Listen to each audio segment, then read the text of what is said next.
একটা বাস্তব ঘটনা। এক ছেলে বলতেছে, ও দুনিয়ার সন্তানের দল, আমি এক হতভাগা সন্তান, আমার জীবনের কাহিনী তোমরা শুনো। আমি আমার মায়ের গর্ভে একমাত্র সন্তান।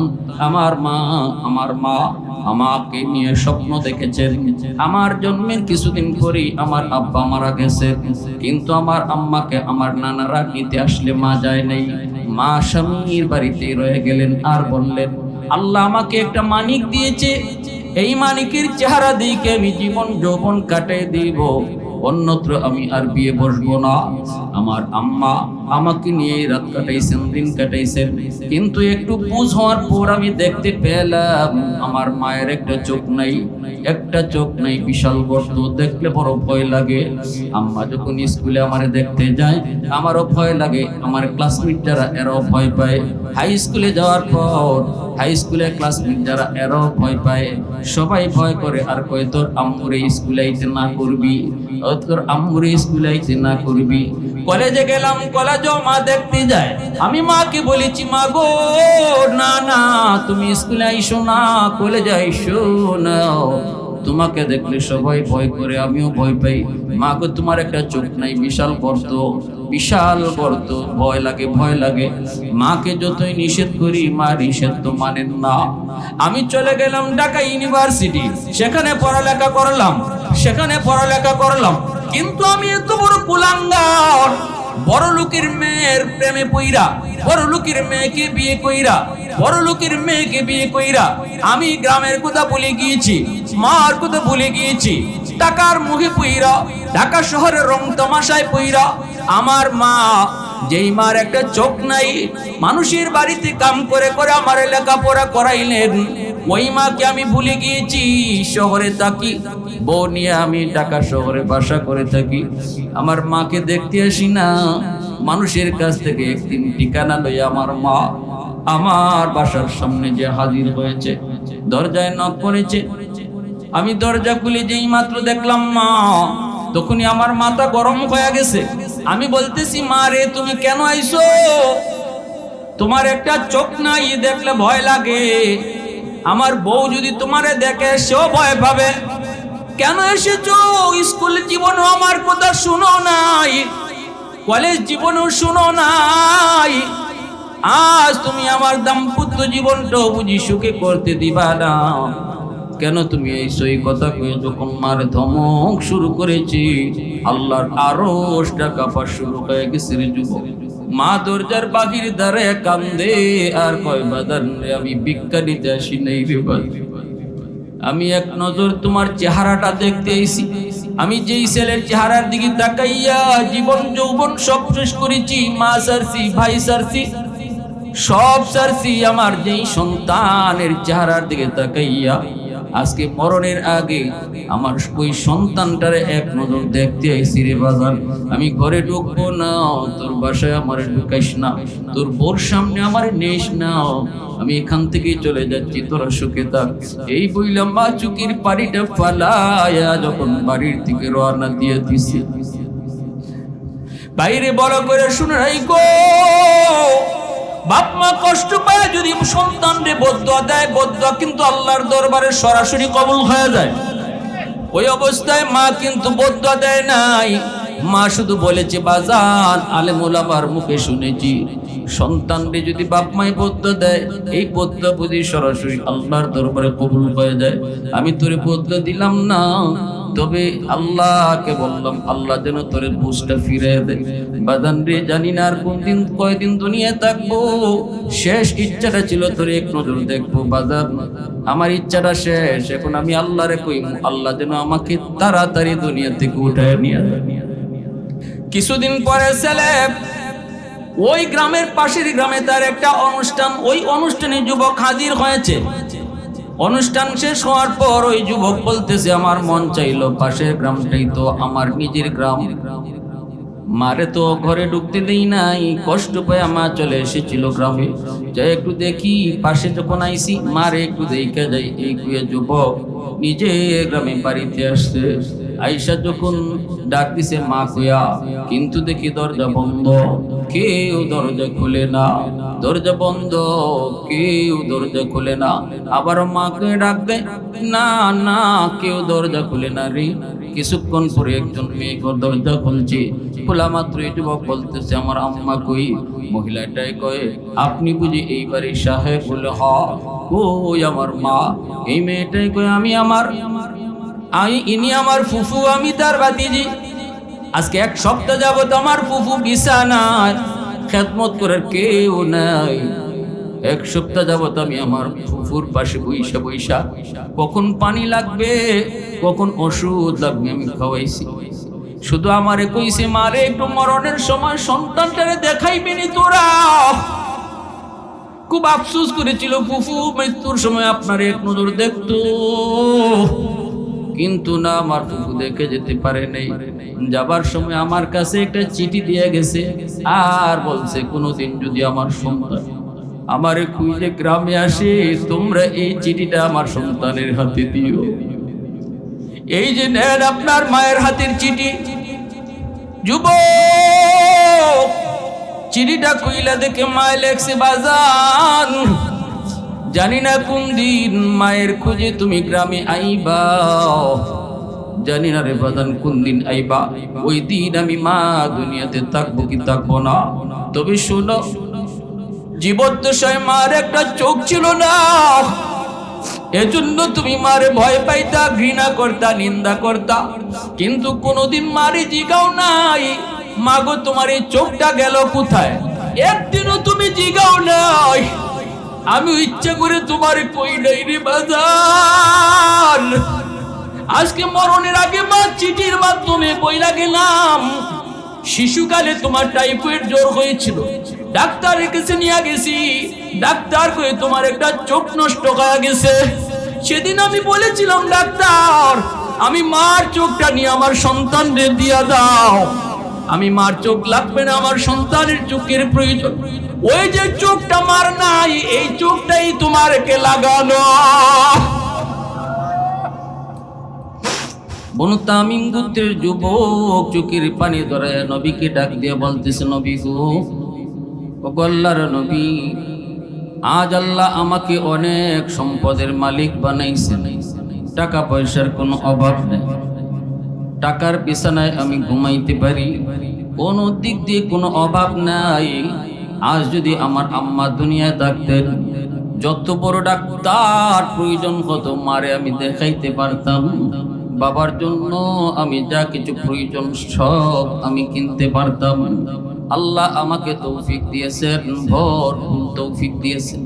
কিন্তু নবী গো, আমার মনে কষ্ট হলো, যখন পয়সা ধরা দেওয়ার কথা ছিল, যখন আমার টাকার বেশি প্রয়োজন ছিল, তখন টাকা পাইনি। আজ আমি সম্পদের মালিক হয়েছি, কিন্তু আমি ওই টাকা দিয়ে কার খেদমত করব?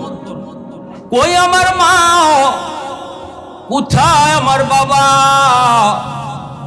ওগো নবীজি, কথা যখন আমার মনে হয়, আমি রাতে ঘুমাইতে পারি না, চোখ থেকে দর দর করে পানি পড়ে, আর বিছানা ভিজে যায়, বালিশ পর্যন্ত ভিজে যায়। আল্লাহর কাছে শুধু এই কথা বলে কান্দি, মালিক টাকা দিয়েছো, সম্পদ তুমি দিয়েছো, কিন্তু সময় মতো আমার দেও নাই। সমাজে এমন যদি আমরা খুঁজির যুবক, আমাদের সমাজে এমন বহু যুবক পাওয়া যাবে, এমন বহু সন্তান পাওয়া যাবে। আল্লাহ তারা যখন ধনী বানাইছে, আল্লাহ তারা যখন সম্পদ দিয়েছে, আল্লাহ তারা যখন ধন দিয়েছে, তখন মা দুনিয়াতে নাই, বাবা দুনিয়াতে নাই। বাবা এই সন্তানের পয়সা করির হালত বাবা নিজের চোখে দেখে যেতে পারে নাই, মা এই অবস্থা দেখে যেতে পারে নাই। অভাবের সংসারেই মা চলে গেছে, অভাবের সংসারেই বাবাও চলে গেছে। এমন বহু মা বাবা খুঁজলে পাওয়া যাবে রে যুবক। ওই সন্তান আমার নবীর কাছে যায়, চোখের পানি ঝরায়া ঝরায়া কাঁদতে, আর কয় নবী গো, এখন আমি এই পয়সা দিয়ে কি করব?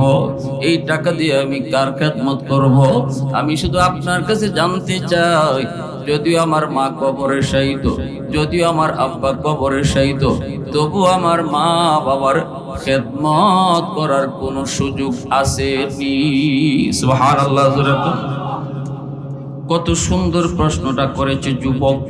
বোঝা গেল যুবকের অন্তরে বাপ মার প্রতি ভালোবাসা আসেনি না নাই? আজ যদি আমি যদি আমার বাপ মার প্রতি শ্রদ্ধাশীল হই, আমি যদি আমার বাপ মার প্রতি শ্রদ্ধাশীল হই, আমি যদি আমার বাপ মার কথা ইয়াদ করি, আমি যদি আমার বাপ মার সেবা করি, আমি যদি আমার বাপ মার কথা মানি, আগামীকাল আমার সন্তানও আমার কথা মানব। আজ যদি আমি আমার বাবার সাথে বেয়াদবি করি রে যুবক, আগামীকাল তোমার সন্তানও তোমার সাথে বেয়াদবি করবে। এটাই দুনিয়াতে একমাত্র পাওনা। এজন্যই রাসূল বলেন, জানোনি সমস্ত গুনার শাস্তি আল্লাহ পরকালে দিয়া দিবে, কিন্তু একমাত্র একটা কবিরা গুনাহ, যেই গুনাহটার শাস্তি আল্লাহ দুনিয়াতে নগদ দেয়, সেই গুনাহটা হলো উকুকুল ওয়ালিদাইন। ফাইন্নাহু ইউআজ্জালু লিসাহিবিহি ক্বাবলাল মামাত। আল্লাহ নবী বলেন, সেই কবিরা গুনাহটা হলো সন্তান যদি মারে কষ্ট দেয়, বাবারে কষ্ট দেয়, মার চোখ দিয়া পানি জড়ায়, বাবার চোখ দিয়া পানি জড়ায়, মনে রাখবা যুবক, মনে রাখবা আল্লাহ বলতেছেন, নবী বলেন, আল্লাহ পাক এই গুনাহটার শাস্তি আল্লাহ মরণের আগে আগে নগদ দেয়, নগদ।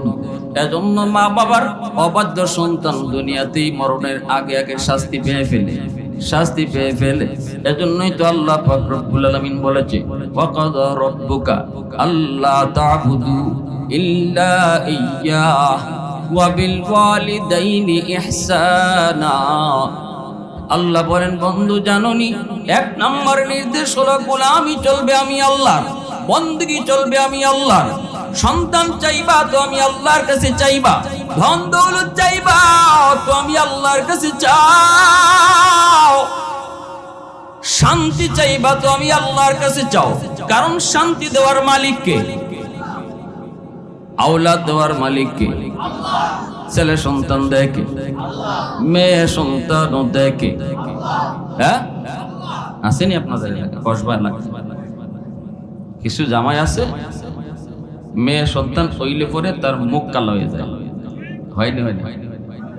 আবার কিছু তো এমনও আছে বউরে বিবিরে গালাগালিও করে, কোন জায়গায় হাতও উঠায়, সব দোষ বিবির ঘাড়ে চাপাইয়া দেয়। বোঝা গেল ছেলে দিছে আল্লাহ আর মেয়ে দিছে তার বউয়ে।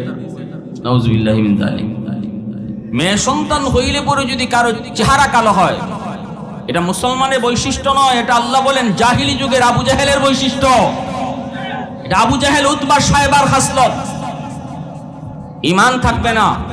যে মানুষের চেহারা কালা হবে মেয়ে সন্তান হইলে, মন খারাপ হবে, ওই মানুষটা বুঝাইলো যে মেয়েটা হইতে সে খুশি না। অথবা বউরে যদি একটা গালাগালি করে, শ্বশুরবাড়ি মানুষের শুধু খারাপ আচরণ করে, সেই কথা বুঝায় যে ছেলে দেয় আল্লাহ আর মেয়ে সন্তান দেয় তার বউ, অতএব আল্লাহর সাথে সে শরীক করে ফেললো, ঈমান থাকবে না।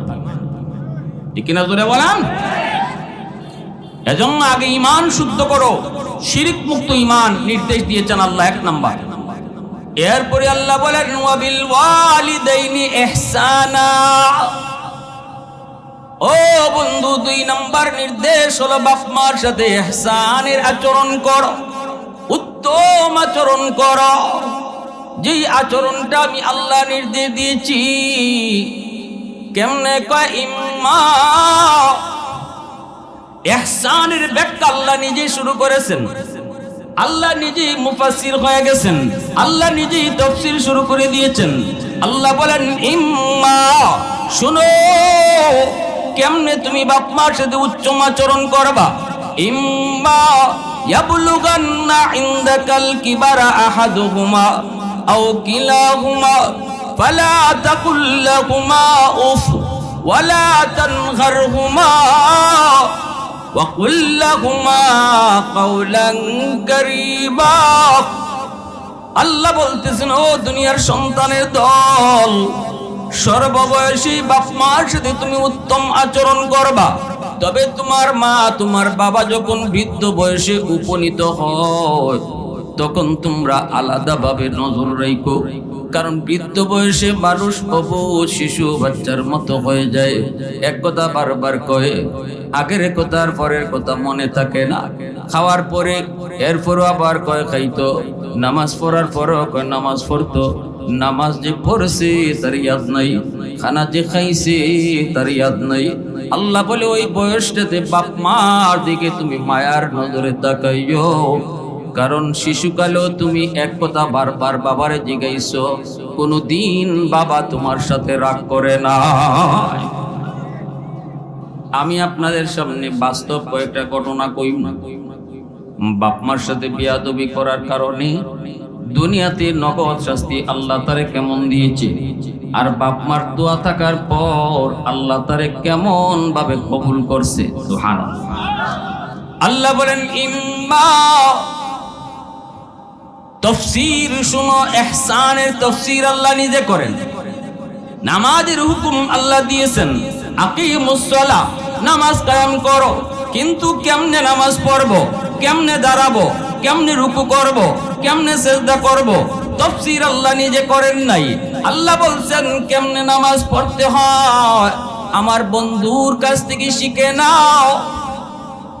রাসূল বলেন আমাকে দেখে নামাজ শিখো, কিন্তু মা বাবার সাথে উত্তম আচরণ করো। এই কথা বলার পর আল্লাহকে যদি জিজ্ঞেস করা হয় মালিক কেমনে ভালো আচরণ করব, বাপ মার সাথে উত্তম আচরণ আমি করব, তো কেমনে করব? আল্লাহ এই কথা কয় নাই আমার বন্ধুর কাছ থেকে শিখো, বন্ধুর কাছ থেকে তো শিখবা, বরং আল্লাহ নিজে বলেন আমি ব্যাখ্যা করে বলতেছি, আমার কথাটা আগে শোনো। ইম্মা ইয়াবলুগান্না ইনদাকাল কিবারা আহাদুহুমা আও কিলাহুমা ফালা তাকুল লাহুমা উফফিন ওয়ালা তানহারহুমা ওয়া কুল লাহুমা কাওলান কারীমা। আল্লাহ পাক বলেন জানো, বৃদ্ধ বয়সে বাপ মার দিকে তুমি আলাদা নজর রাখো, কখনো মা বাবার সাথে কিরিমিরি খায় কথা কইও না, ধমক দিয়া কথা কইও না, নরম নরম ভাষায় বাপ মার সাথে কথা বইলো। কারণ শিশু বয়স, তুমি আজ তোমার বাবা বৃদ্ধ বয়সে উপনীত, এক সময় তুমিও এমন ছিলে, শিশুকালের একজন শিশু। বৃদ্ধ বয়সে তোমার মা তোমার বাবা যেই হালতে উপনীত হয়েছে রে যুবক, শিশুকালে তোমার আমার অবস্থাটাও এমন ছিল। আজ বাবার পকেটে টাকা নাই, ঔষধের প্রয়োজন হলে বাবা সন্তানের কাছে চাইতে হয়, মার ওষুধের টাকা সন্তানের কাছে চাইতে হয়। বাবার গায়ে শক্তি নেই, কোমরে তার জোর নেই, কোনো ধরনের চাকরি বাকরি কাম কাজ করার ক্ষমতা নাই, কিছু লাগলে সন্তানের মুখের দিকে বাবা তাকায় থাকে। হয়তো বা বলতেছে বাজান রে ওষুধ শেষ, ওষুধটা বাজার থেকে নিয়ে আইসো। মায় হয়তো কয় বাজান আমার গ্যাস্ট্রিকের ট্যাবলেট শেষ হয়ে গেছে রে বাজান, ওষুধটা বাজার থেকে নিয়ে আইসো। হয়তো বা মায় কয় বাজান শীত চলে আসছে, মায়ের জন্য শীতের কাপড় আইনো। বাবা হয়তো বলতেছে বাজান শীত সইতে পারি না, শীতের কাপড়টা নিয়ে আইসো।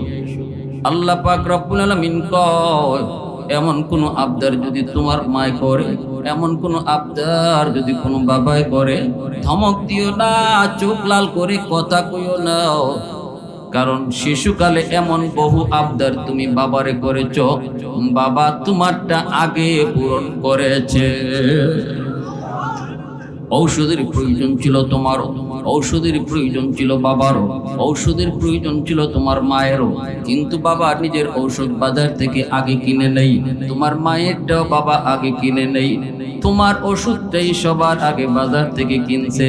শীতের কাপড়ের প্রয়োজন তোমারও প্রয়োজন ছিল, তোমার বাবারও প্রয়োজন ছিল, কিন্তু সেদিন বাবা নিজের কাপড়টা আগে কিনে নেই রে যুবক, সবার আগে তোমার আমার শীতের কাপড়টা বাবাই কিনছে।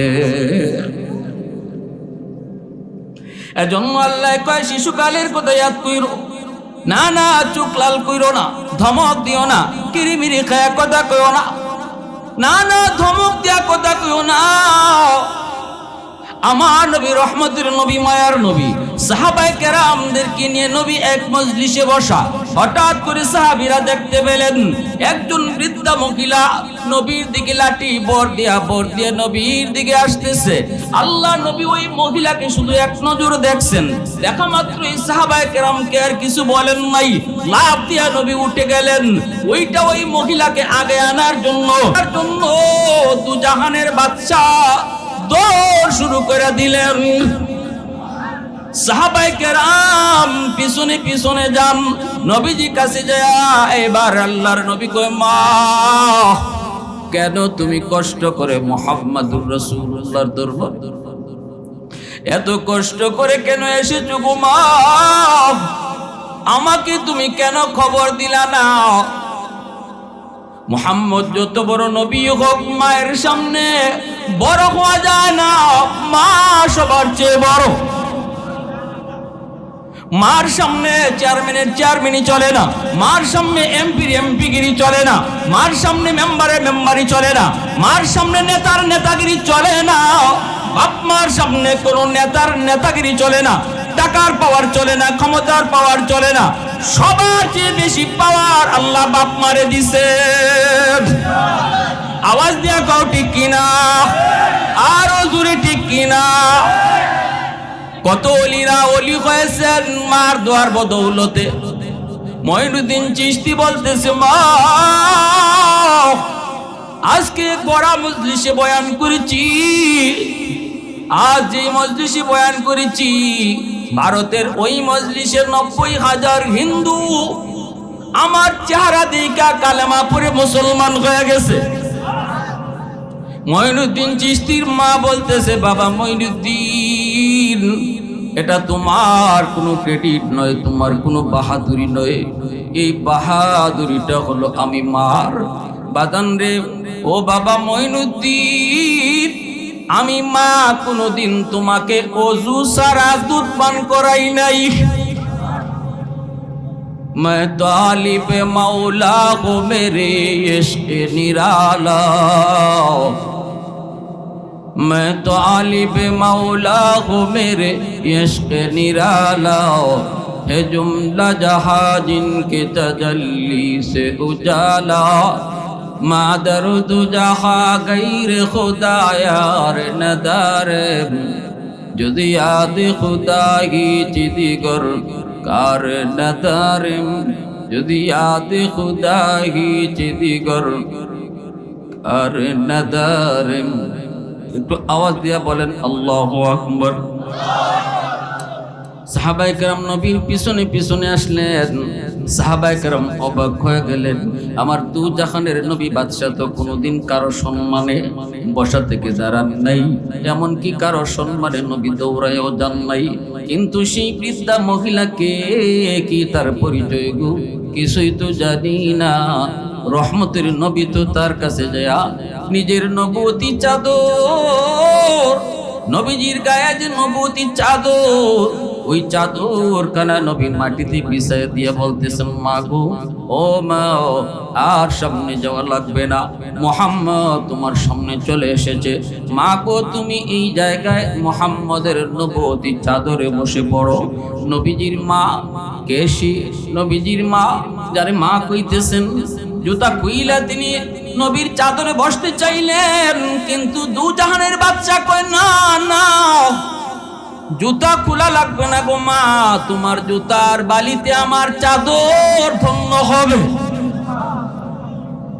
যেই নবীর চাদরের এত দাম, যেই নবীর দেহ মুবারকের সাথে কোনো কিছু লাগলে, নবীর দেহ মুবারকের সাথে যেই জিনিসটাই লাগে, আল্লামা মোল্লা আলী কারি রহমাতুল্লাহি আলাইহি মেরকাত শরীফের লেখক, তিনি বলতেছেন, আল্লাহর নবীর পবিত্র দেহ মুবারকের সাথে যে জিনিসটা এই জীবনে একবারও লাগবে, এই জিনিসটার দাম মসজিদে নববীর চেয়ে আল্লাহর কাছে বেশি, বাইতুল্লাহ খানা কাবার চেয়ে আল্লাহর কাছে বেশি, বাইতুল মামুর ফেরেশতাদের মসজিদের চেয়ে আল্লাহর কাছে বেশি, এমনকি সিদরাতুল মুনতাহার চেয়ে আল্লাহর কাছে বেশি, এমনকি তিনি বলে আল্লাহর আরশের চেয়ে নবীর দেহ মুবারকের সাথে লেগে থাকা বস্তুর দাম বেশি।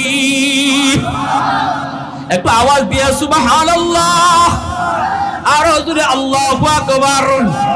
এ যুবক মুসলমানের আওয়াজে তো আল্লাহু আকবার হয় নাই? আরো জোরে আল্লাহু আকবার। আমার আপনার নবীর এত দাম, এত দাম, এত সম্মান। আজকে তুমি কার নমুনায় চলতেছো? তুমি অমুক প্লেয়ারের নমুনা নিয়েছো, অমুক নায়ক নায়িকাকে অনুসরণ করো, অমুক গায়ককে অনুসরণ করো, কিন্তু তোমার নবী কত বড় নবী, ওই নবীর আদর্শ তোমার মাঝে নাই, তোমার চেহারার মধ্যে নাই, তোমার চুলের কাটিং এর মধ্যে নাই, তোমার পোশাক আশাকের মধ্যে নবীর রং নাই। অথচ নবীর রং, মদিনার রংটারে বেঈমানরা বেশি ভয় পায়, ঠিক কিনা জোরে বলো? আমরা এই রং ছেড়ে দেওয়ার কারণে মুসলমানদের প্রতি ভয় ভীতি চলে গেছে। আজও যদি মদিনাওয়ালার রং ধরো, আজও পৃথিবীতে মুসলমানের ইজ্জত সম্মান আল্লাহ ফিরিয়ে দিব। আজও সম্মানের জিন্দেগি আল্লাহ তোমারে ফিরিয়ে দিব। শুধু মদিনাওয়ালার রং ধরো, মদিনাওয়ালার সুরত ধরো, মদিনাওয়ালার সিরত ধরো, আজ আল্লাহ পৃথিবীতে তোমার ইজ্জত সম্মান ফিরিয়ে দিব। তোমার ইতিহাস হলো সম্মানের ইতিহাস, তোমার ইতিহাস হলো বিজয়ের ইতিহাস, তোমার ইতিহাস হলো শাসন করার ইতিহাস। আজ তুমি পরাজিত, আজ তুমি লাঞ্ছিত, আজ তুমি ফুটবল, এদিকে একজনে লাথি দেয়, আরেকজনে এদিকে লাথি দেয়, তুমি ফুটবল হয়ে গেছো। তুমি ফুটবল ছিলে না, তোমার ইতিহাস ছিল খেলোয়াড়ের ইতিহাস, তোমার ইতিহাস ছিল খেলোয়াড়ের ইতিহাস। তুমি সে কথা ভুলে গিয়ে ফুটবল হয়ে গেছো, তোমাকে নিয়ে খেলে। একটাই কারণে, রং। ইহুদিদের রং ছেড়ে দাও, বেঈমানের কালচার ছেড়ে দাও, মদিনাওয়ালার কালচার গ্রহণ করো, আদর্শ বিশ্ব নবীর আদর্শ গ্রহণ করো। আজ আল্লাহ তোমার ইজ্জত সম্মান ফিরে। সাহাবায়ে কেরাম বলতেছে, নবী গো, কে সেই মহিলা, এত দামি এত সম্মানী মহিলা কে গো নবী? আমরা একটু পরিচয় জানতে চাই। আল্লাহর নবী, রহমতের নবী, দু জাহানের বাদশা, চোখের পানি ছেড়ে দিয়ে নবী কান্দার কয়, সাহাবীরা, ও সাহাবীরা শোনো, তোমরা তো জানো আমি নবী এতিম, জন্মের আগে বাবা হারাইছি, বাবার আদর কেমন আমি নবী তা জানি না রে। আব্বু ডাকির ভিতরে কত মজা আমি বুঝি না।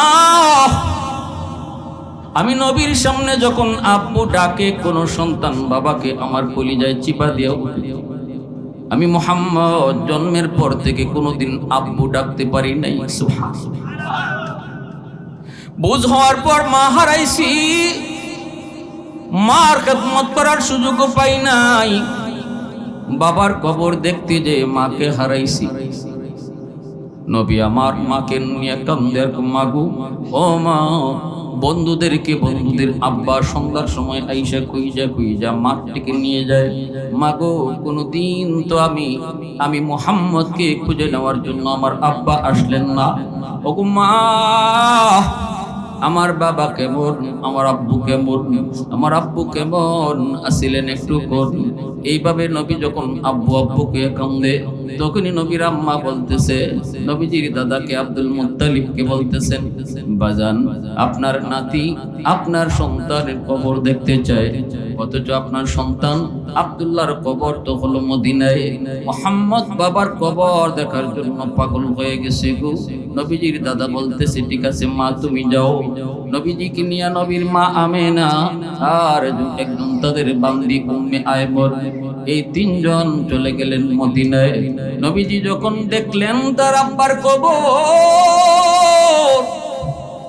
মা যখনই হাত দিয়ে ইশারা দিয়া কইছেন, ওই যে কবর, এই কবরটাই হলো তোমার বাবার কবর। দু জাহানের বাদশা দূর দিয়া যাইয়ে বাবার কবরে হামড়ি দিয়া পড়লেন। বাবা গো কয়ে কান্দে আর কয়ে, বাবা, বন্ধুদের বাবা কত আদর করে চুমুকায়, কপালে চুমুকায়, গালে চুমুকায়। বাবা গো, কোনদিন তো তুমি আমাকে আদর করলে না। এই কয়ে নবী যখন কান্দে, নবীর আম্মা আমেনা তিনিও কান্দেন। শেষে নবীকে নিয়ে যখন তিনি আবার মক্কায় ফিরে আসবেন, পথের মধ্যে আবওয়া নামক জায়গায় মাও বিদায় নিলেন। রহমতের নবী দু জাহানের বাদশা ইয়তীম হয়ে গেলেন। 6 বছর বয়সে তিনি মাকেও হারাইলেন। এই অবস্থায় নবীজি বলতেছেন, সাহাবীরা রে, তোমরা তো ভালো করে জানো জন্মের আগেই বাবা হারাইছি, বুঝ হওয়ার পরও মা হারাইছি, কিন্তু নবীর একজন দুধ মা আছে, নবীর দুধ মার নাম তোমরা জানোনি। সাহাবীরা বলতেছেন নবী গো আপনার দুধ মার নাম হলো হালিমা সাদিয়া। নবীজি বলেন এতদিন শুধু নাম শুনেছো, কোনোদিন দেখো নাই, আজকে ভালো করে দেখে নাও, নবীর চাদরে যিনি জুতা সহ বসছেন ইনি আর কেউ নন, ইনি নবীর দুধ মা, যার নাম হলো হালিমা সাদিয়া। আল্লাহর নবী আমাদেরকে শিখাইলেন উম্মত, একজন দুধমার খেদমত যদি আমি নবী এইভাবে করলাম, একজন দুধমার সম্মান যদি আমি নবী এইভাবে করলাম, আমি আমার মা আমিনাকে যদি পাইতাম তাহলে কেমন সম্মানটা করতাম। আজ তোমরা যারা গর্ভধারিণী মা ঘরে পেয়ে চলে যুবক, আজকে মার কথা তোমার মানতে কষ্ট হয়, মাকে সহ্য করতে পারো না, মার কথা তোমার কাছে বিরক্ত লাগে।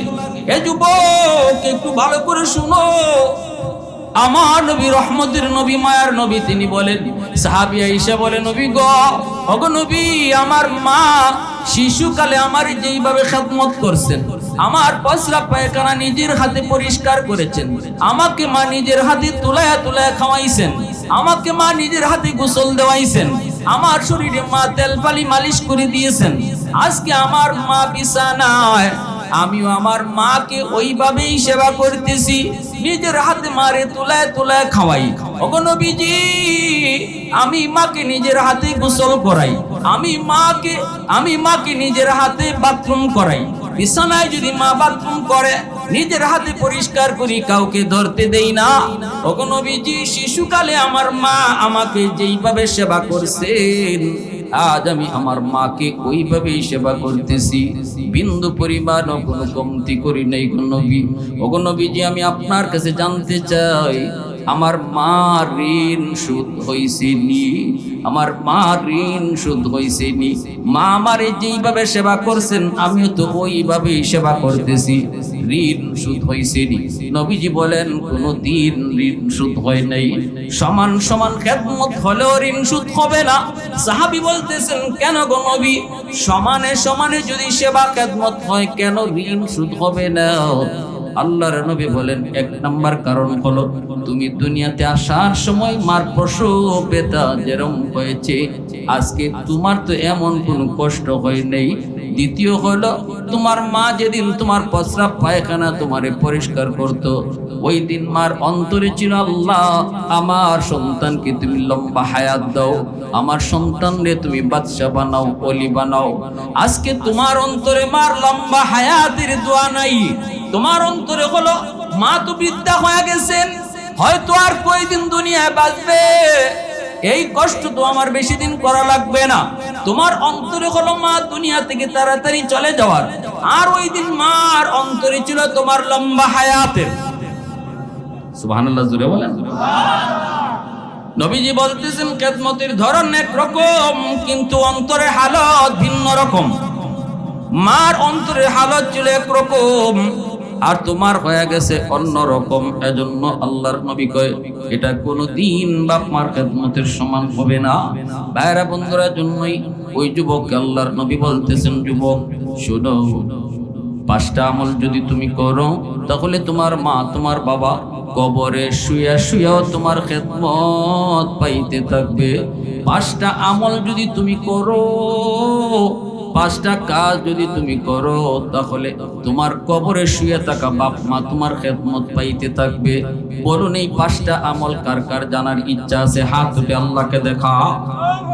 আল্লাহ তুমি কবুল করো, সবাই বলে না। মনোযোগ সবার আছে তো? খেয়াল রাখবো 1 নাম্বার কোনটা, 2 নাম্বার কোনটা, 3 নাম্বার কোনটা, 4 নাম্বার কোনটা, 5 নাম্বার কোনটা। 5টা আমলের কথা খেয়াল রাখবো। আমি কিন্তু আপনাদের কাউকে বয়ানের পরে জিজ্ঞেস করব, বলুন তো 5টা আমল কোনটা, 5টা আমল কি কি? সিরিয়াল বাই সিরিয়াল যে বলতে পারবে তারে কিন্তু আমার নিজের পকেট থেকে পুরস্কার দিমু। 1 নাম্বার হলো রাসূল বলেন আসসালাতু লাহুমা। নবীজি বলেন 1 নাম্বার হলো বাপ মার জন্য বেশি বেশি করে তুমি দোয়া করো। যখনই মার কথা মনে হবে, বাবার কথা মনে হবে, যেই দোয়াটা আল্লাহ কোরআনে শিখাইছেন ওই দোয়াটা তুমি বেশি বেশি পড়ো। বলুন আমার সাথে, আপনারাও বলুন।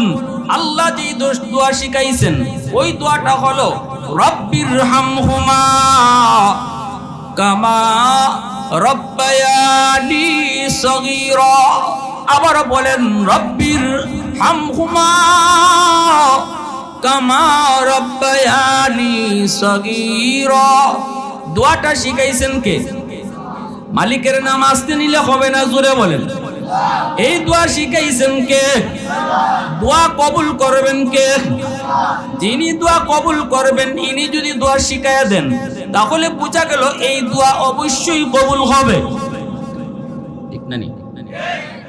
যে চাকরি দিব সে যদি অ্যাপ্লিকেশন শিখাইয়া দেয়, যে চাকরি নিব, যে চাকরি দিব, ফ্যাক্টরির মালিক যদি একজনকে দরখাস্ত নিজেই শিখাইয়া দেয় তাহলে বোঝা গেল আর কারো চাকরি হবে না, একটা হবে 100%, ঠিক না? আল্লাহ পাক ও দুনিয়ার সন্তানের দল, তোমরা যারা বাপ মার জন্য দোয়া করবা আমি আল্লাহ দোয়া শিখাইয়া দেই, আমার বলে দেওয়া তরিকায় দোয়া করো। ও আল্লাহ, শিশুকালে আমার আব্বা আমার আম্মা যেইভাবে আমারে আদর করেছেন, সোহাগ দিয়েছেন, এইভাবে তুমি আমার আব্বা আম্মারে কবরে মায়া কইরো, আদর কইরো। সুবহানাল্লাহ। কথাটা শিখাই দিয়েছেন কি? আল্লাহ কয় শিশুকালের কথাটা আমি আল্লাহরে ইয়াদ করে দিও, কারণ শিশুকালে তোমার মা তোমার বাবা তোমার জন্য কি করছে হয়তো আজকে বড় হওয়ার পর তুমি ভুলে গিয়ে চলে যুবক, কিন্তু আমি আল্লাহ ভুলি নাই বান্দা, আমি ভুলি নাই, আমি ভুলি নাই। ওই দিন পত্রিকার মধ্যে পড়েছি বিশ্ব মা দিবসে একটা বাস্তব ঘটনা। এক ছেলে বলতেছে, ও দুনিয়ার সন্তানের দল, আমি এক হতভাগা সন্তান, আমার জীবনের কাহিনী তোমরা শুনো। আমি আমার মায়ের গর্ভে একমাত্র সন্তান। আমার মা আমাকে নিয়ে স্বপ্ন দেখেছেন। আমার জন্মের কিছুদিন পরেই আমার আব্বা মারা গেছে, কিন্তু আমার আম্মাকে আমার নানারা নিতে আসলে মা যায় নাই, মা স্বামীর বাড়িতে রয়ে গেলেন। আর বললেন, আল্লাহ আমাকে একটা মানিক দিয়েছে, এই মানিকের চেহারা দেখে আমি জীবন যৌবন কাটিয়ে দিব, অন্যত্র আমি আর বিয়ে বসবো না। আমার আম্মা আমাকে নিয়ে রাত কাটাইছেন, দিন কাটাইছেন, কিন্তু একটু বুঝ হওয়ার পর আমি দেখতে পেলাম আমার মায়ের একটা চোখ নাই, একটা চোখ নাই, বিশাল গর্ত, দেখলে বড় ভয় লাগে। আম্মা যখন স্কুলে আমারে দেখতে যায় আমারও ভয় লাগে, আমার ক্লাসমেট যারা এরাও ভয় পায়। হাই স্কুলে যাওয়ার পর হাই স্কুলের ক্লাসমেট যারা এরাও ভয় পায়, সবাই ভয় করে আর কয় তোর আম্মুরে স্কুলে আইতে না করবি, তোর আম্মুরে স্কুলে আইতে না করবি।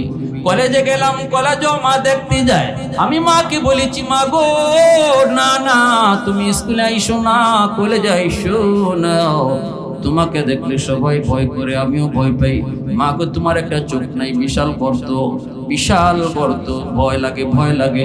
মাকে যতই নিষেধ করি মা নিষেধ তো মানেন না।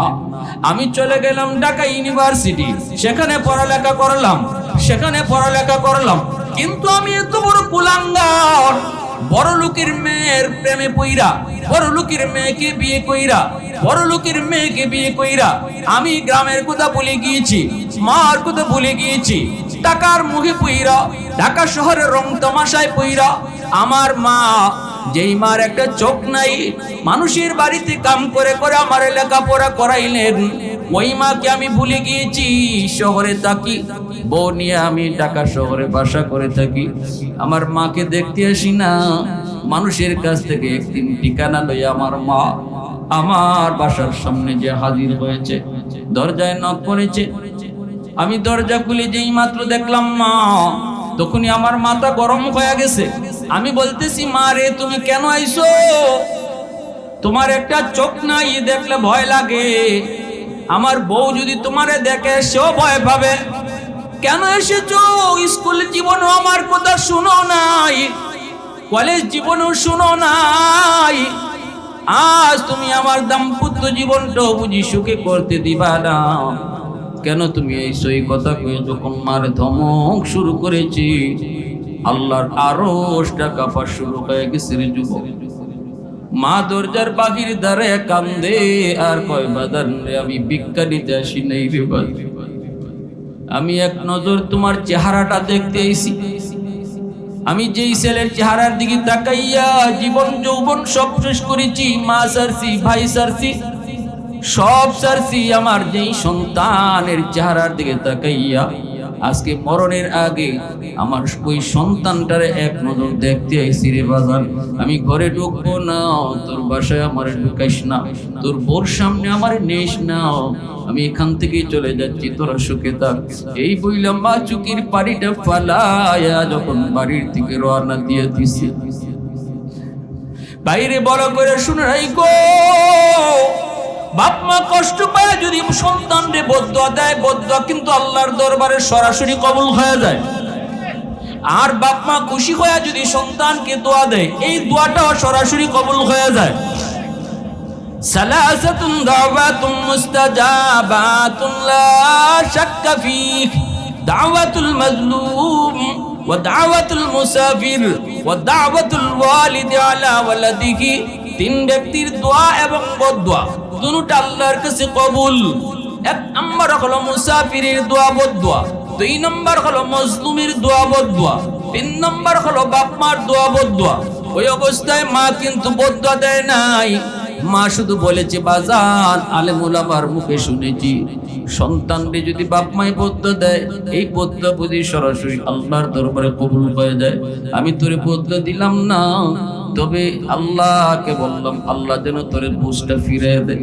বাজান রে জানি না আর কোন দিন কয়দিন দুনিয়া থাকবো, শেষ ইচ্ছাটা ছিল তোর এক নজর দেখবো। বাজান আমার ইচ্ছাটা শেষ, এখন আমি আল্লাহরে কই আল্লাহ যেন আমাকে তাড়াতাড়ি দুনিয়া থেকে উঠায় নিয়ে যায়।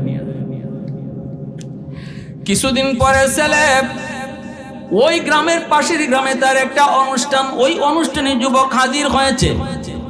অনুষ্ঠান শেষ হওয়ার পর ওই যুবক বলতেছে আমার মন চাইলো পাশের গ্রামটাই তো আমার নিজের গ্রাম, মারে তো ঘরে ঢুকতে দেই নাই, কষ্ট পেয়ে মা চলে এসেছিল গ্রামে, যাই একটু দেখি। পাশে যখন আইসি মারে একটু দেখে যাই, এই কুয়ে যুবক নিজে গ্রামে বাড়িতে আসছে।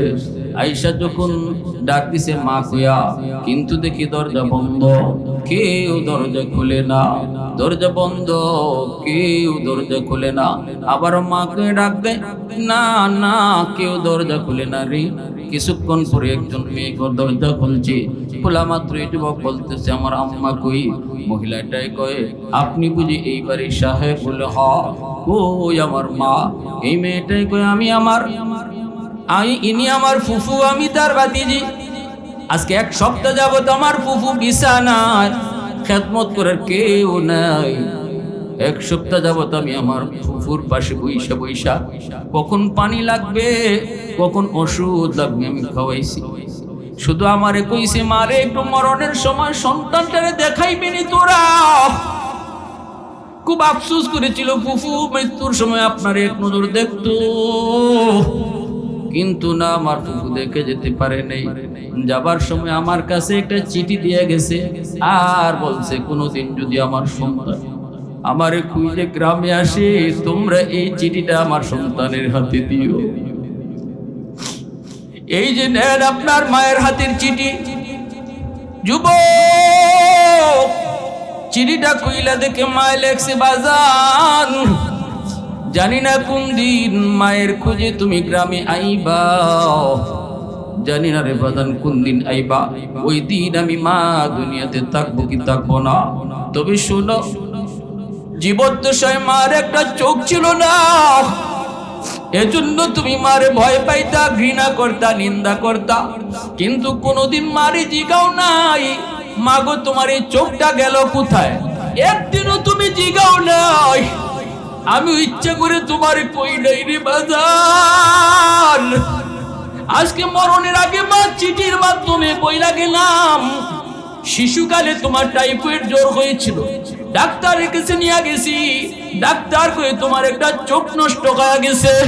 সেদিন আমি বলেছিলাম ডাক্তার আমি মার চোখটা নিয়ে আমার সন্তানদের দিয়া দাও, আমি মার চোখ লাগবে না, আমার সন্তানের চোখের প্রয়োজন। ওই যে চোখটা মার নাই, এই চোখটাই তোমারকে লাগানো।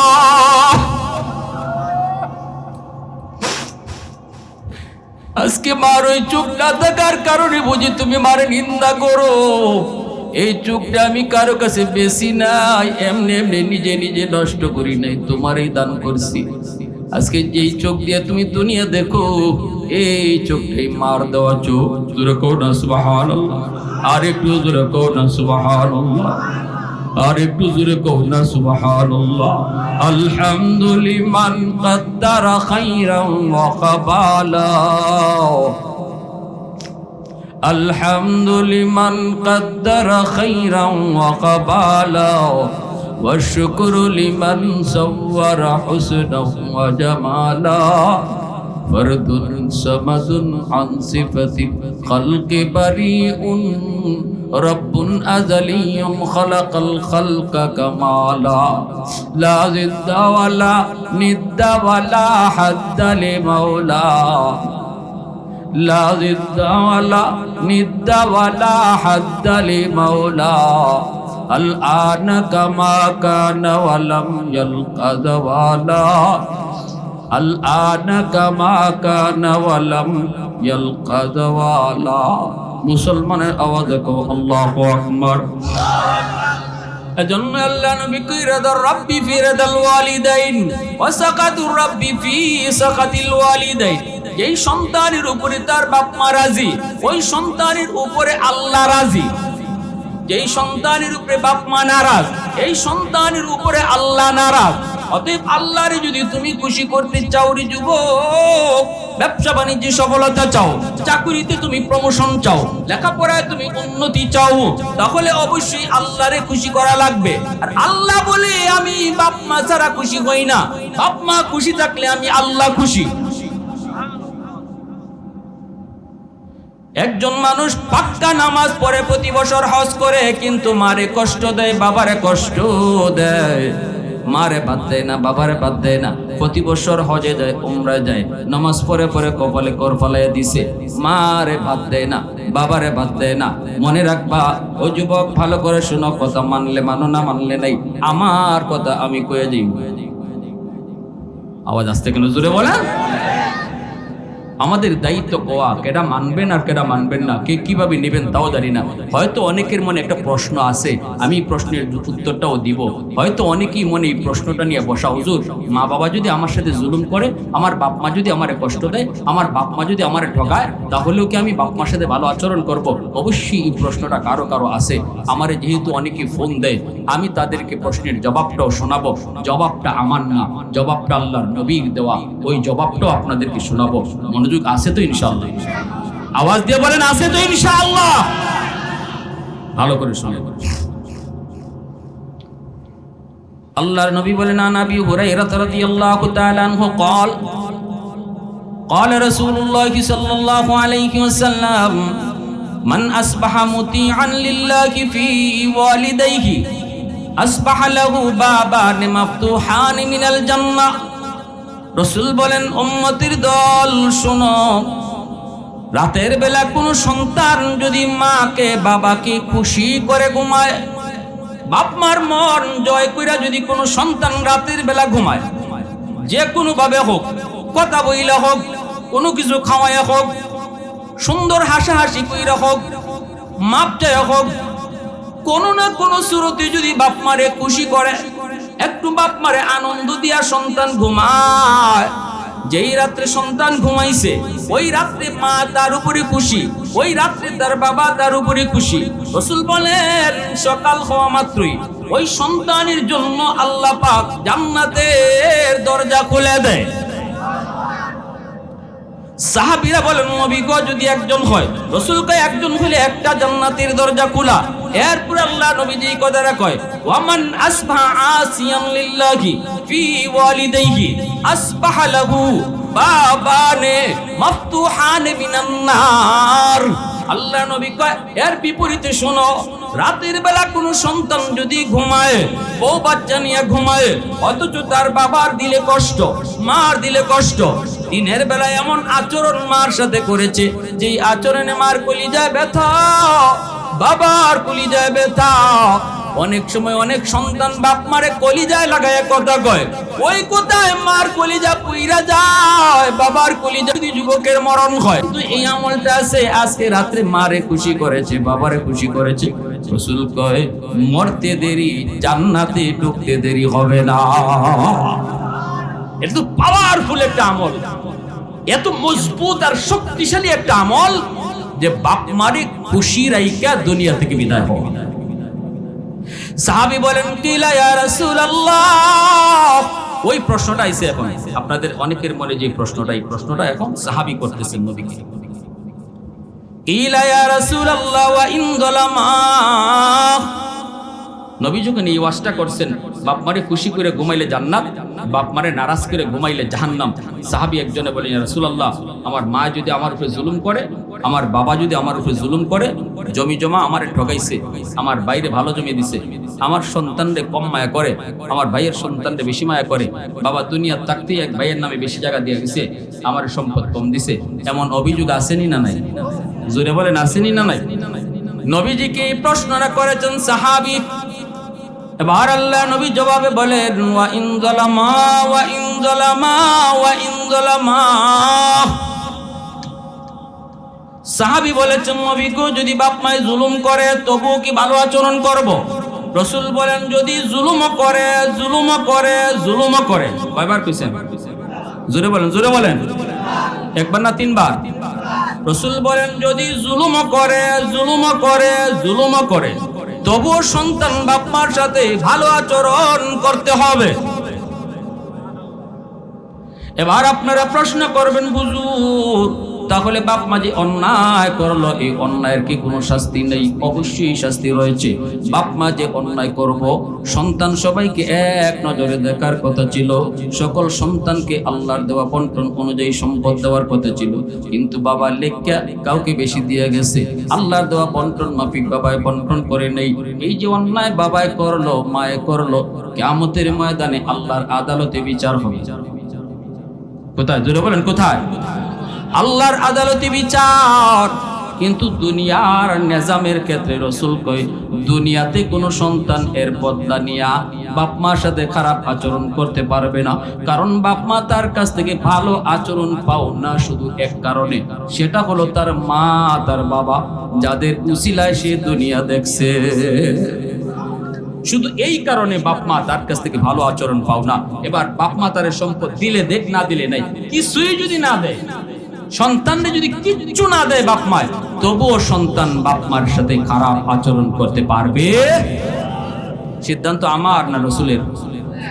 আমার যদি হইতো তাইলে আপনারা আমার এই গান ওয়াজ থেকে নামিয়ে এখন আটকাইতেন, হুজুর কি কইলেন বুঝি নাই, কথাটা যুক্তি মিলল না, আমাদের তো বুদ্ধিতে ধরে না। কিন্তু কথাটা তো আমার না, সরকারে দু জাহান নবী মুহাম্মদুর রাসূলুল্লাহ, আমার নবীর কথার উপরে কোনো কথা? জোরে বলেন। আমার মতে মত নয়, নবীর মতে মত, এর নাম উম্মত। উম্মত কারে কয়? নিজের মতে যে চলে সে উম্মত না, নবীর মতে মত যার সে উম্মত। ভালো করে মুখস্থ করবেন। উম্মত কে? নিজের মতে মত না নবীর মতে মত? নবীর মত। বাস্তব ঘটনা শোনাবো, মার বদ্যটা কিভাবে দুনিয়াতে নগদ লাগছে। আরেকটা ঘটনা শোনাবো, মার দোয়াটা কেমনে দুনিয়াতে নগদ পেয়েছে। করাচির হযরত হাকিম আখতার সাহেব রাহিমাহুল্লাহ বহুত বড় বুজুর্গ, করাচির মসজিদে নামাজ পড়েন। দেখেন একজন যুবক বড় সুন্দর করে নামাজ আদায় করলো।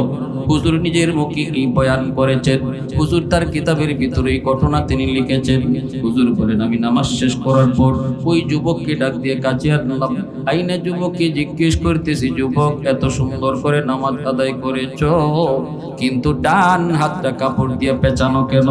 যুবক কই, হুজুর আমার ডান হাতের মধ্যে পচা শুরু হয়েছে, পচা। কাপড় দিয়ে যদি পেঁচায় না রাখি মসজিদের ভিতরে কেউ টিকতে পারবে না দুর্গন্ধে।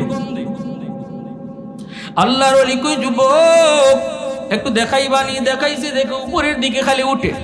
আল্লাহর ওলি তিনি আরিফ বিল্লাহ হাকিম আখতার সাহেব রাহিমাহুল্লাহ তিনি বলতেছেন, যুবক ভারত পাকিস্তানের অন্য কোন ডাক্তার দেখাও। কই হুজুর সব ডাক্তার দেখানো শেষ, কেউ রোগ ধরতে পারে না। আল্লাহর ওলি কয় তাহলে অন্য দেশের ডাক্তার দেখাও, আমি তোমাকে সাহায্য করব, কারণ তোমার নামাজটা আমার এত পছন্দ হয়েছে। তুমি রুকুতে সেজদাতে যেইভাবে আল্লাহর কদমে কাঁদছো, যেই যুবক যৌবনে আল্লাহর কদমে সেজদা দিয়ে কাঁদে, এই যুবক যৌবনে আল্লাহর ওলি হয়ে যাও।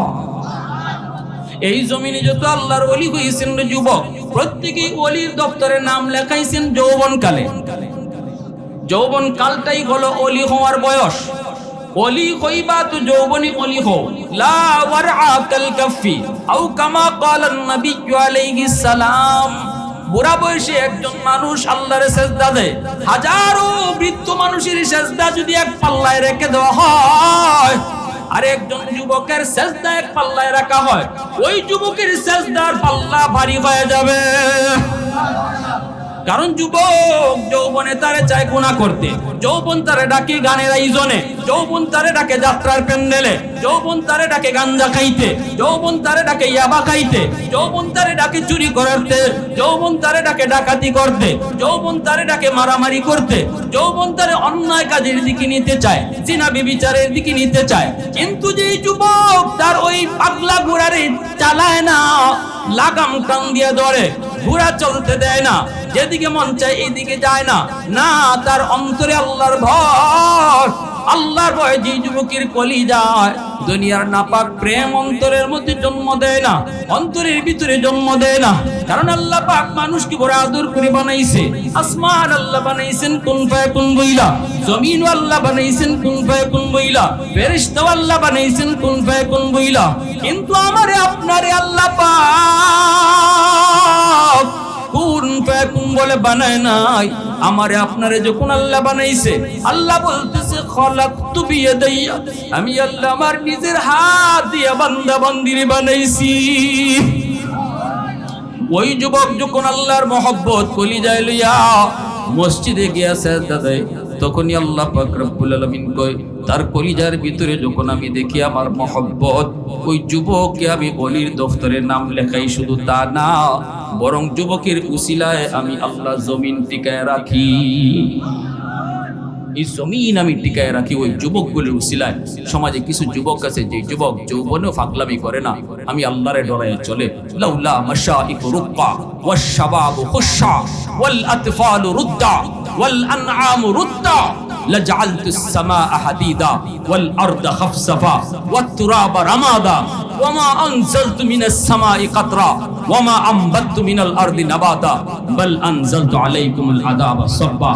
আল্লাহ পাক যে চার দলের কথা বলছেন, যাদের কারণে আল্লাহ আসমান আসমানের জায়গায়, জমিন জমিনের জায়গায় টিকায় রাখছে, এই চার দলের ভিতরে এক দল হলো যেই সমাজের যুবকরা আল্লাহকে ভয় করে, পাঁচ ওয়াক্ত নামাজ পড়ে, বাপ মার সেবা করে, মুরব্বিদের শ্রদ্ধা করে, উলামায়ে কেরামকে তাজিম করে, ওই যুবকদের উসিলায় আল্লাহ বলে জমিন টিকায় রাখে।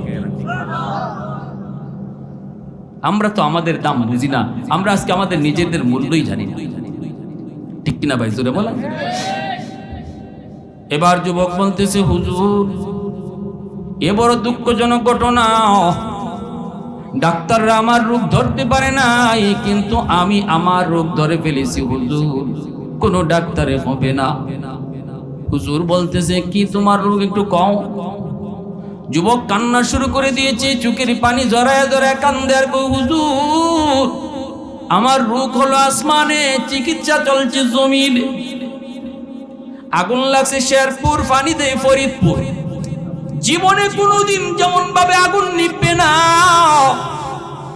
আমার চিকিৎসা জমিনে চলছে, রোগ আমার আসমানে, কোনোদিন রোগ ভালো হবে না।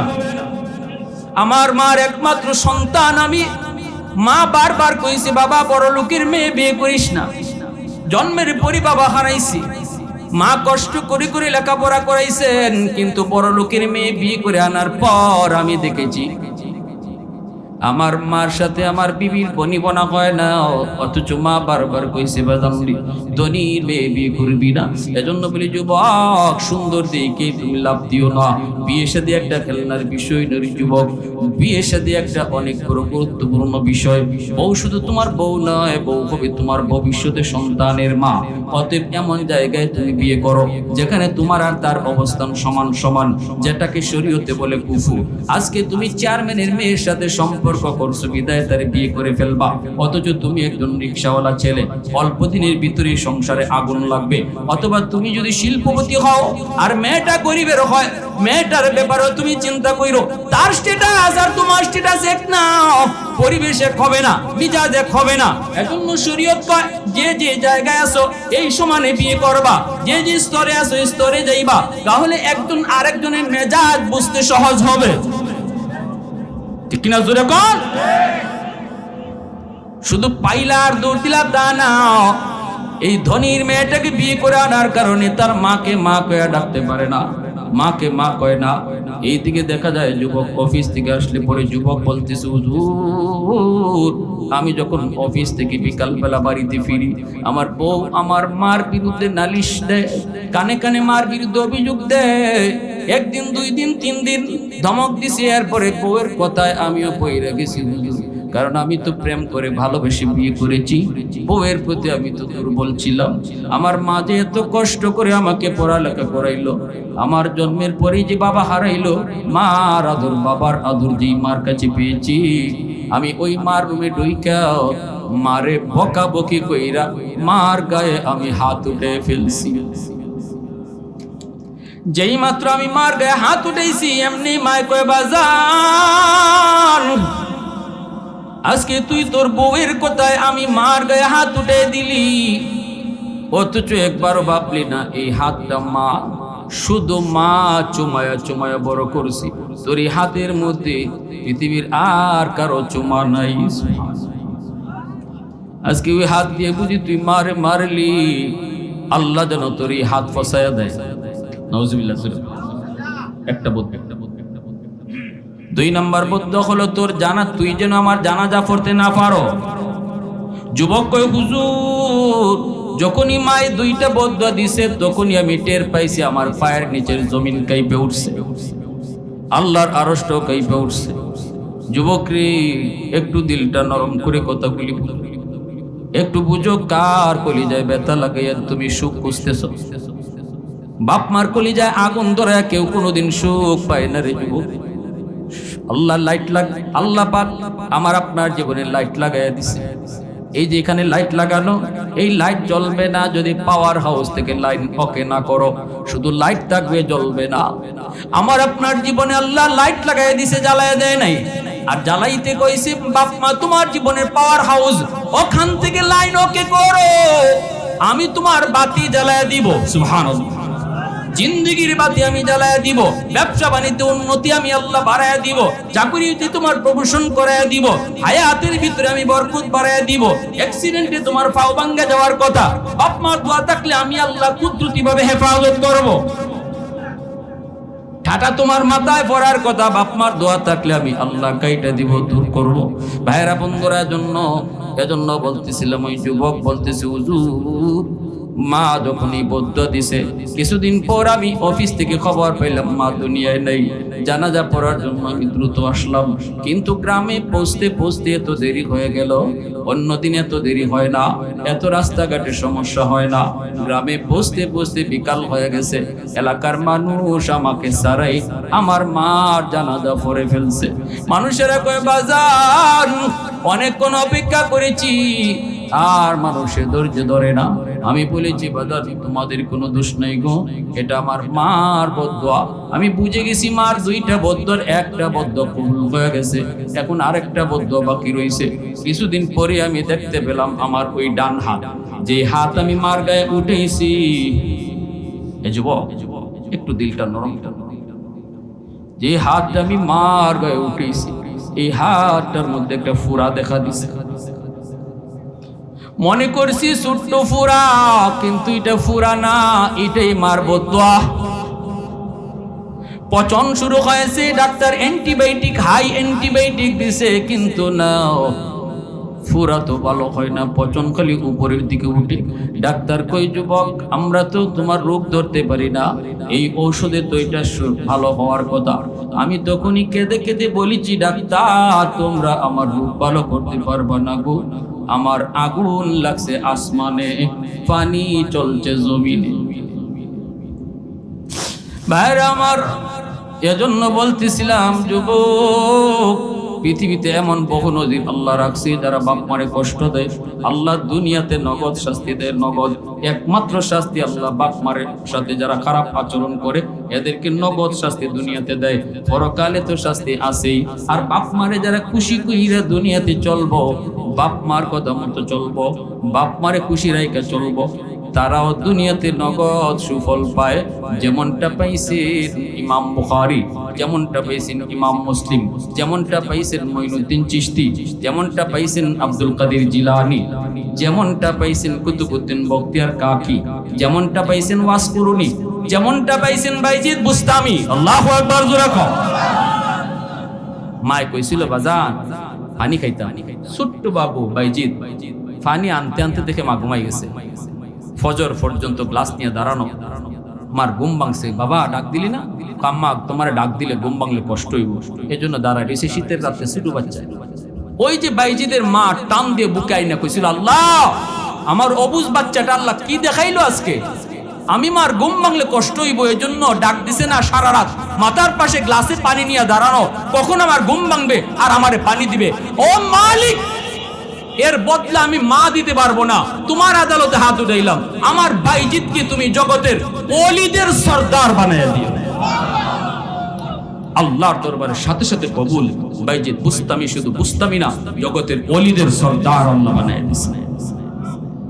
যাদের বাপ মা দুনিয়া আছে, আজ রাত বাপ মারে যে খুশি করব, খুশি করে ঘুমাবো, আল্লাহ খুশি হয়। জানি না আজকের রাত কার জীবনের শেষ রাত।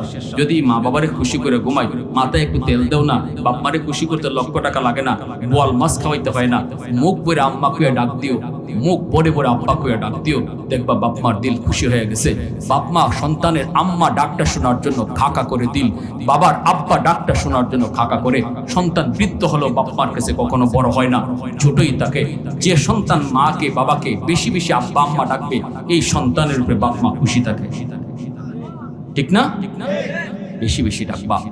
আর রাতে ঘুমাইবার সময় একটু তেল লাগাই দাও না, দেখবা মা খুশি। বাবার পায়ের তলায় একটু তেল লাগাই দাও, মশাইটা নিজে টানায় দাও, বউরে দিয়ে নাও, বাবার মশাইটা তুমি নিজে টানাও, আব্বা আমি মশাই টানাই দিচ্ছি, আম্মা মশাইটা আমি টানাই দিচ্ছি। সন্তানের দিলটা, বাবা মার দিলটা খুশি হয়ে যাবে। অসুস্থ বাবার মাথার পাশে বৈশাখ কপালে হাতটা রাখো। আরে ডাক্তার পরে আনো না, আগে তুমি নিজে কপালে হাতটা দিয়ে কও না, আব্বা এখন কেমন লাগতেছে, দেখবা বাবা অর্ধেক সুস্থ হয়ে গেছে। বাপ মার দিল খুশি, আল্লাহ বলে আমি আল্লাহ খুশি। আজকে রাত বাপ মারে খুশি করব। আর যাদের বাপ মা দুনিয়াতে নাই, যারা কবরে চলে গেছে, তাদের যে 5টা আমলের কথা কইলাম, আজকে 5টা আমল শেষ করার মতো কোনো সুযোগ নেই। শুধু একটা আমলের কথা কইলাম, আল্লাহ রসুল কয় তাদের জন্য বেশি বেশি দোয়া করবা। এরপরও কইলাই 2 নম্বর রসুল কয় আল ইস্তিগফারু লাহুমা, তাদের জন্য বেশি বেশি দান করবা। 3 নম্বর রসুল কয় ইনফাযু আহদিহিমা মিন বাদিহিমা, তাদের কোনো ওয়াদা থাকলে ওয়াদা পূরণ করবা। 4 নম্বরে রসুল বলে সিলাতুর রাহমিল্লাতি লা তুসালু ইল্লা বিহিমা, তাদের আত্মীয় স্বজনের খোঁজখবর নিবা। বাপ মা নাই তো বাপ মার আত্মীয় স্বজন আছে, তাদের খোঁজখবর নিবা, তাদের পাশে থাকবা, তাদেরকে সহযোগিতা করবা। তবেই বাপ মা কবরে শুয়া শুয়া তোমার খেদমত গাইতে থাকবে, বাপ মার খেদমত করা হবে। 5 নম্বর রসুল বলেন ইকরামু সাদিকিহিমা মিন বাদিহিমা, মা বাবা না থাকলে বাপ মার বন্ধু বান্ধব যারা আছে, বাপ মার সমবয়সের যে মানুষ আছে, তাদেরকে শ্রদ্ধা কইরো। বাবা নাই কিন্তু বাবার বয়সের মানুষ দেখলে বাবার মতো শ্রদ্ধা করবা, সাথে সাথে বাবা কবরে শুয়ে শুয়া তোমার এই খেদমত পেয়ে যাবে। যেন রসুল বলতেছে বাবারই যেন তুমি সম্মানটা করছো, এই সম্মানটা করছো। আর রসুল বলছেন জুম্মার দিন মান যারা কবরা আবাওয়াইহি ফি কুল্লি জুমাতিন গুফিরা লাহু কুতিবা বাররান, যদি কোনো সন্তান বাপ মার দিলে কষ্ট দিয়া থাকে, রসুল কয় জুম্মার দিন কবর জিয়ারত কইরো, তাহলে আল্লাহ পাক তোমার এই অপরাধকে আল্লাহ মাফ কইরা বাধ্য সন্তানের তালিকাভুক্ত বানাইয়া দিব। জুম্মার দিন কবর জিয়ারত কঠিন না সহজ? এই একটু আওয়াজ দিয়া বলেন, জুম্মার দিন সবাই কবর জিয়ারত করব, কারা কারা একটু হাত তুলে আল্লাহরে দেখান। আল্লাহ কবুল করে আজকের মাহফিল এখানেও তো সার্থক হইতে পারে যদি এই নিয়তটা পাকাপাকি করি। জুম্মার দিন ফজর থেকে নিয়ে সূর্য ডোবা পর্যন্ত কবরস্থানে অবশ্যই যাব। রাসূল বলে জুম্মার দিন কবর জিয়ারত করলে এই সন্তান দুনিয়ার থাকতে যদি বাপ মারে অনিচ্ছায় বা ইচ্ছায় কষ্ট দিয়াও থাকে, আল্লাহ মাফ করে দেন। পারবো না ইনশাআল্লাহ? আল্লাহ আজকে এই মাহফিলকে কবুল করেন। প্রবাসীরা যে মাহফিল তারা আয়োজন করেছেন এই মুর্দে গানের জন্য, আল্লাহ আজকে মাহফিলের পুরোপূর্ণ সওয়াবটা তাদের মুর্দে গানের রুহের জন্য